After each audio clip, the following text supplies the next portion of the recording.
Hello everyone and welcome back to our YouTube channel speed up study. तो इतने इंतज़ार के बाद आ गया है एक और नेक्स्ट वीडियो हमारी इंडियन पॉलिटी का। तो लास्ट लेक्चर्स में हमने देखा था जैसे कि हमें पता है कि हम इंडियन कॉन्स्टिट्यूशन के कुछ इंपॉर्टेंट पार्ट्स शेड्यूल्स वगैरह कवर कर रहे हैं। तो हमने पार्ट नंबर 1 से लेकर पार्ट नंबर 5 तक हमने कंप्लीट इंडियन पॉलिटी के कुछ इंपॉर्टेंट आर्टिकल्स के साथ पढ़ चुके थे। तो आज हम पढ़ने वाले हैं पार्ट 6। इससे पहले हमने देखा था फंडामेंटल राइट्स के बारे में, फंडामेंटल ड्यूटीज़ के बारे में, डीपीएसपी के बारे में, अटॉर्नी जनरल के बारे में और यूनियन के बारे में। तो इन सब के बाद पढ़ने के बाद हमें अब पढ़ना है स्टेट्स के बारे में, यानी कि हमारे राज्यों के बारे में। ओके, सो अब यूनियन या सेंटर के बारे में पढ़ने के बाद हमें स्टेट्स पढ़ना बहुत ज़रूरी हो जाता है, जो कि आता है आर्टिकल 152 से लेकर 237 और कुछ स्पेशल है 238 के साथ, जो कि आपको वीडियो के लास्ट में आकर पता ज़रूर चल जाएगा। तो सबसे पहले हम पढ़ते हैं आर्टिकल 153 एंड 154। जैसे कि हमें पता है कि हम इन सभी में से कुछ ना कुछ इम्पॉर्टेंट आर्टिकल्स ही कवर करते हैं। तो सबसे पहले कुछ इम्पॉर्टेंट आर्टिकल्स में से आ जाता है आर्टिकल 153 एंड आर्टिकल 154, जिसमें हमें पता चलता है द गवर्नर के बारे में, यानी कि जो गवर्नर है वो एक कॉन्स्टिट्यूशनल हेड है हमारे स्टेट का।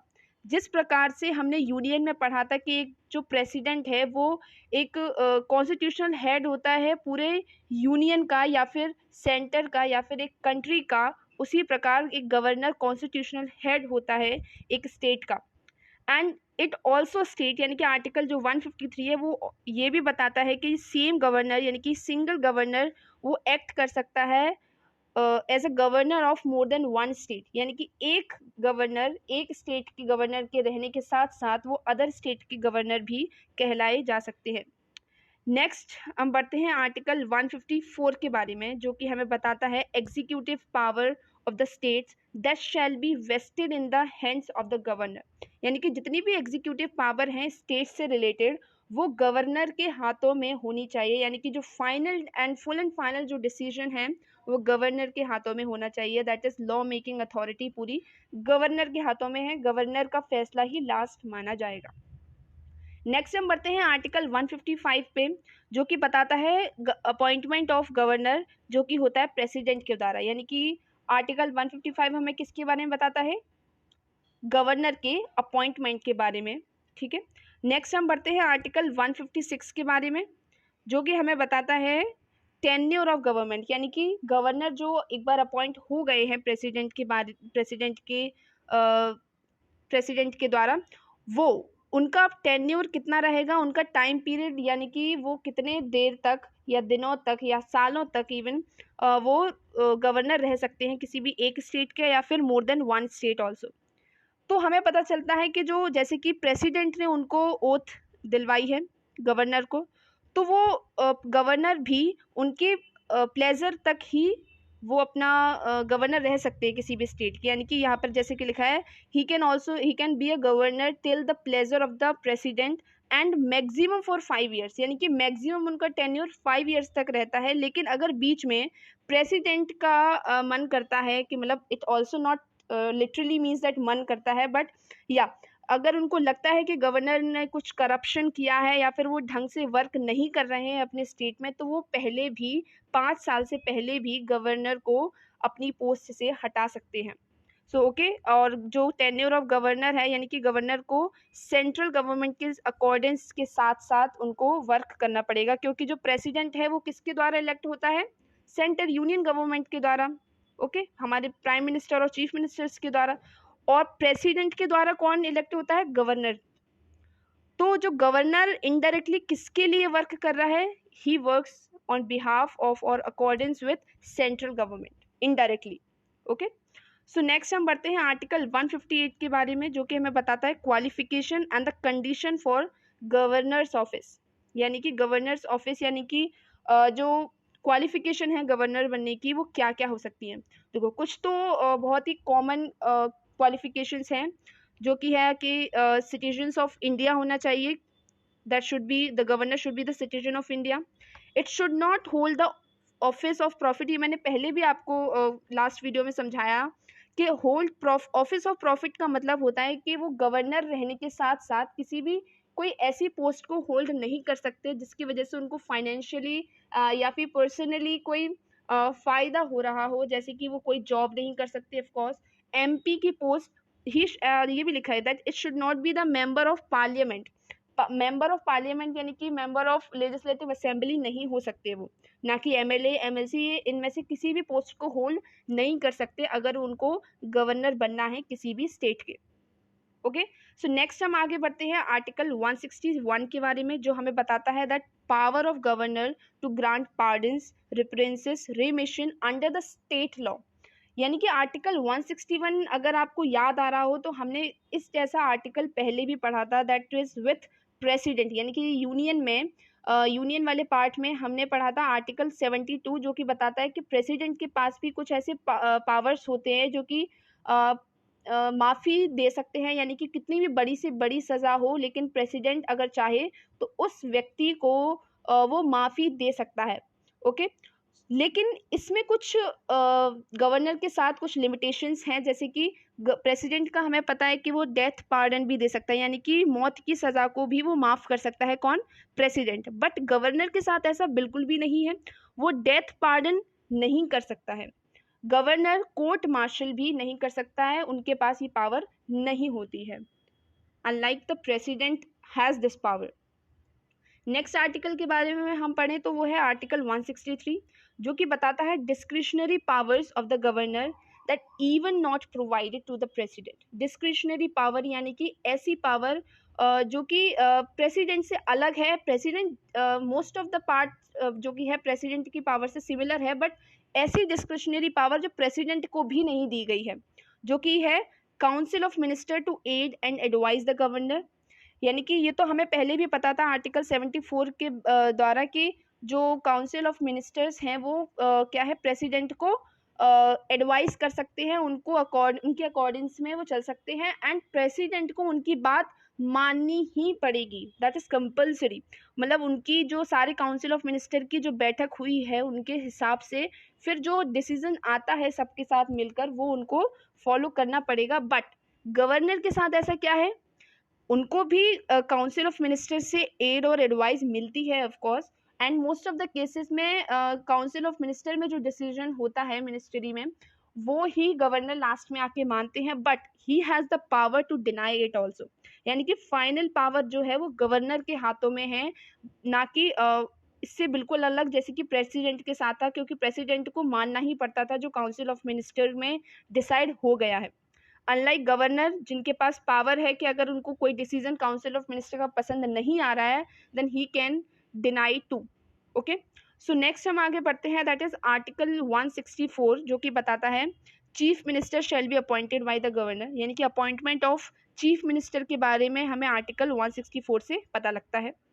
And as we have studied already that governor जो है वो प्रेसिडेंट के प्लेजर तक अपनी पोस्ट पर रह सकता है, सेम एज चीफ मिनिस्टर जो हैं वो भी गवर्नर के प्लेजर तक रह सकते हैं।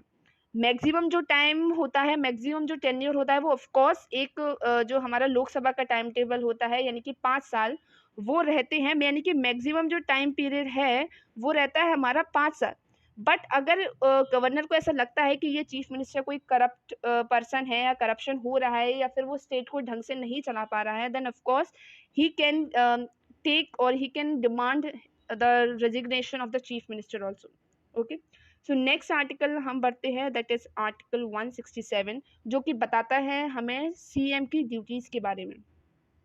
आर्टिकल 167 किसके बारे में बताता है, ड्यूटीज ऑफ सीएम के बारे में। ये बताता है that communicate to the governor of the state to the all decisions of the councils of minister with respect to states administration. यानी कि सीएम की जो ड्यूटी होती है वो काउंसिल ऑफ मिनिस्टर के साथ मिलकर होती है। He can not take a decision alone, he had to take decision with accordance with the council of ministers. यानी कि जितने भी उनके मिनिस्टर्स होते हैं, स्टेट मिनिस्टर्स होते हैं, be it education minister, be it service minister, be it agriculture minister, sorry, so वो सारी जो ड्यूटीज़ होती हैं ये it's a duty not's a power of a CM. ये ड्यूटी है सीएम की कि वो सारे काउंसिल ऑफ मिनिस्टर से एडवाइस ले, उनसे सलाह मशवरा करके ही वो अपने स्टेट के लिए एक बेटर डिसीजन ले सकें। तो ये हमें बताता है आर्टिकल 167 के ये सारे जो डिसीजंस हैं जो भी स्टेट के हित में लेना चाहिए वो काउंसिल ऑफ मिनिस्टर की एडवाइस से ले, और and this is all. And 167 के बाद हम नेक्स्ट आर्टिकल पे आ जाते हैं जो कि है आर्टिकल 169। 169 आर्टिकल हमें बताता है अबॉलिशन और creation of legislative council in states, यानी कि लेजिस्लेटिव जो काउंसिल्स हैं स्टेट में, यानी कि विधान परिषद, वो अबॉलिश भी हो सकती है और वो क्रिएट भी हो सकती है किसी भी स्टेट में कभी भी। That tells about in the article 169 that वो कैसे हो सकते हैं, उसकी भी कुछ प्रोसेस है। ये नहीं कि कभी भी जब भी मन आया वो कर दिया गवर्नर ने या प्रेसिडेंट ने, ऐसा नहीं है। कॉन्स्टिट्यूशन में इसके लिए भी एक प्रोसेस दी गई है जो कि है स्पेशल मेजॉरिटी चाहिए हमें स्टेट से, स्टेट असेंबली या स्टेट लेजिस्लेटिव असेंबली में हमें चाहिए इसकी स्पेशल मेजॉरिटी। और पार्लियामेंट में फिर ये जो डिसीजन, अगर इसमें स्पेशल मेजॉरिटी मिल जाती है हमें स्टेट में, तो फिर पार्लियामेंट में ये डिसीजन जाता है, फिर वहाँ से हमें चाहिए सिंपल मेजॉरिटी। उसके बाद भी अगर वहाँ से सिंपल मेजॉरिटी मिल जाती है then it can be decided कि किसी भी राज्य में हमें लेजिस्लेटिव काउंसिल को अबॉलिश करना है या क्रिएट करना है। ओके, सो नेक्स्ट हम आर्टिकल पढ़ते हैं, that is very important, that is article 171 which is composition of legislative councils. Composition of legislative councils by the process which MLC came to administration, यानी कि ये ऑल एंड ऑल ये बताता है कि MLC है, यानी कि मेंबर ऑफ लेजिस्लेटिव काउंसिल्स है, वो एडमिनिस्ट्रेशन की प्रोसेस में कैसे आ सकते हैं, यानी कि वो मेंबर ऑफ लेजिस्लेटिव काउंसिल्स कैसे बन सकते हैं, how they can perform, it tells us about by the 171 article. Okay, so next हम पढ़ते हैं आर्टिकल 173 के बारे में जो कि बताता है हमें qualification of the members of state legislature, यानी कि या फिर एमएलए हो सकते हैं, मेंबर ऑफ लेजिस्लेटिव असेंबली, या फिर एमएलसी हो सकते हैं जो कि है मेंबर ऑफ लेजिस्लेटिव काउंसिल्स। तो कुछ क्वालिफिकेशंस हैं जो कि बहुत कॉमन है, आप ज़्यादातर पोस्ट में भी देखते हैं कि हमारे जो जॉब की क्वालिफिकेशंस मांगी जाती हैं that is similar, but age का कुछ ना कुछ थोड़ा बहुत डिफरेंस हो जाता है हर पोस्ट में। जैसे कि इसमें बताया गया है कि सबसे पहले तो आपके पास सिटीजनशिप ऑफ इंडिया होनी चाहिए। अगर आपको एमएलए बनना है तो आपकी उम्र होनी चाहिए एटलीस्ट 25 ईयर्स, और अगर आपको एमएलसी बनना है तो 30 साल से कम उम्र नहीं होनी चाहिए आपकी। More than it can B, but 30 साल से कम उम्र नहीं होनी चाहिए अगर आपको एमएलसी बनना है, और 25 साल से कम उम्र नहीं होनी चाहिए अगर आपको एमएलए बनना है। ओके, सो नेक्स्ट हम बढ़ते हैं आर्टिकल 127 के बारे में जो कि है जो कि बताता है स्टेट्स दैट जजेस ऑफ द हाई कोर्ट, जो कि क्या बताता है हमें, दैट जजेस of the high court are appointed by the president. Article 217 is so important, so important that it tells us about the judges of high court, यानी कि अपॉइंटमेंट ऑफ जजेस के बारे में बताता है, कहाँ के, हाई कोर्ट के जजेस के बारे में बताता है कि ये प्रेसिडेंट के द्वारा ही अपॉइंट किए जाते हैं, but by the recommendation of national judicial appointment commission. ये एक कमीशन है NJAC, आपने बहुत बार इस कमीशन को न्यूज़ में भी सुना होगा, that is NJAC which is national judicial appointment commission के रिकमेंडेशन पे वो लोग बताते हैं कि हाँ ये जो कि है ये एडवोकेट या फिर ये जो जुडिशियल पर्सन है he can be eligible for the post of the high court जज। तो उसके रिकमेंडेशन पे आप, क्योंकि प्रेसिडेंट को नहीं पता रहता है ना कि कौन सा हाई कोर्ट का जज इज़ बेटर, क्योंकि वो ग्राउंड रियलिटी नहीं जानते हैं, एलिजिबिलिटी उनको नहीं पता कि कौन हाई कोर्ट के जज के लिए परफेक्ट रहेगा। But national judicial appointment commission के पास वो पूरा डेटा होता है, उनके पास सारे एडवोकेट्स का, सारे जुडिशियल पर्सन्स का, तो वो बता सकते हैं that who will be the better person for this post. So वो उनके रिकमेंडेशन पे प्रेसिडेंट उनकी हामी भर देते हैं कि हाँ ठीक है, आपने जो रिकमेंडेशन दी है किसी भी पर्सन के बारे में, आप उनको हाई कोर्ट का जज बिल्कुल बना सकते हैं। अब इसके बारे में थोड़ी सी जो कि है क्वालिफिकेशन जान लेते हैं या फिर कुछ कंडीशंस जान लेते हैं इस ऑफिस की, हाई कोर्ट के ऑफिस की। दैट इज़ जो हाई कोर्ट के जज हैं वो वर्क कर सकते हैं till the age of 62 years, not more than that. यानी कि अब हाई कोर्ट के जज जो हैं वो कभी भी ज्वाइन करें, बीट उन्होंने मान लीजिए 30 साल की यानी कि 30 साल की उम्र में भी अगर हाई कोर्ट के जज की तरह उन्होंने ज्वाइन कर लिया है वो ऑफिस, तो वो बाकी के जो 32 ईयर्स हैं वो ऑफिस को होल्ड कर सकते हैं, यानी कि उनकी जो जॉब टेन्योर है वो हो गया 32 ईयर्स। लेकिन अगर मान लीजिए उन्होंने वो हाई कोर्ट के जज बने हैं, कोई पर्सन वो बने हैं 60 साल की उम्र में, कितने साल की उम्र में, 60 साल की उम्र में, लेकिन अब 2 साल बाद तो वो 62 के होने वाले हैं, देन ऑफ कोर्स उनको 2 साल बाद वो अपना ऑफिस छोड़ना पड़ेगा। यानी कि इसका टेन्योर कुछ ये नहीं होता कि आपको 40 साल का ही या फिर 35 साल का या फिर कुछ भी वो आपको करना पड़ेगा, but it also depends on the that perfect timing कि आपको 62 साल के अगर हो गए हो तो you have to leave this office of high court. Okay, that should held the judicial office in the territory of India. इसकी कुछ कंडीशंस होती हैं, यानी कि हाई कोर्ट के जज की क्वालिफिकेशन काफ़ी सारी होती है। इसमें कुछ सबसे इंपॉर्टेंट है कि अगर आपको हाई कोर्ट के जज बनना है तो उससे पहले आपको कोई भी जुडिशियल ऑफिस हेल्ड करना पड़ेगा कहाँ पर, इंडिया की टेरिटरी में ही, फॉर एटलीस्ट 10 ईयर्स। वो चाहे हो सकता है कि आप एडवाइज़र, लीगल एडवाइज़र के रूप में आप काम कर रहे हो इंडियन टेरिटरी में, या फिर आप कोई एडवोकेट हो किसी भी कोर्ट में 10 सालों के लिए, यानी कि आप किसी ना किसी तरीके से जुडिशियल चीज़ों से कनेक्ट हो तो आप हाई कोर्ट के जज के लिए एलिजिबल हो जाते हैं। And this is all decided by the National Judicial Appointment Commission and then in his recommendation president approves। Next हम बढ़ते हैं आर्टिकल 226 के बारे में, जो कि बताता है writ jurisdiction power of high court.